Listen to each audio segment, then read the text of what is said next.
Health news మీకోసం.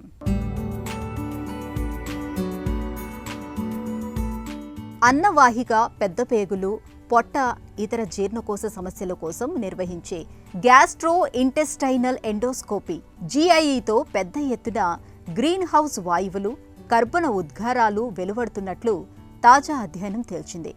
ఒక్కో endoscopy ప్రక్రియతో దాదాపు 38.45 కిలోల గ్రీన్ హౌస్ కర్బన ఉద్గారాలు, వ్యర్థాలు విడుదలవుతున్నట్లు హైదరాబాద్లోని AIG ఆసుపత్రిలో జరిగిన అధ్యయనంలో నిపుణులు గుర్తించారు. పరీక్షల కోసం వచ్చే రోగులు ఉపయోగించే రవాణా సేవలను కలుపుకుంటే అదనంగా మరో 6.5 కిలోల ఉద్గారాలు పర్యావరణంలోకి వెలువడుతున్నట్లు నిపుణులు చెబుతున్నారు. అధ్యయన వివరాలు ప్రఖ్యాత బ్రిటిష్ మెడికల్ జర్నల్ గట్లో తాజాగా ప్రచురితమయ్యాయి.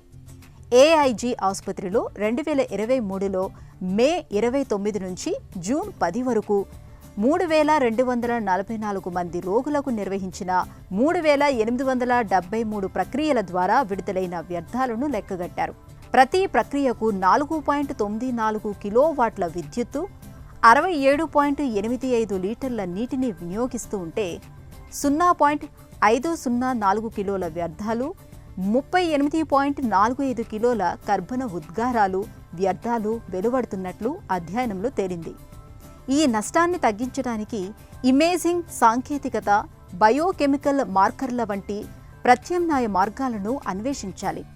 స్థిరమైన విధానాల రూపకల్పనలో మనమే ప్రపంచానికి మార్గదర్శకం కావాలని నిపుణులు ఆకాంక్షిస్తున్నారు.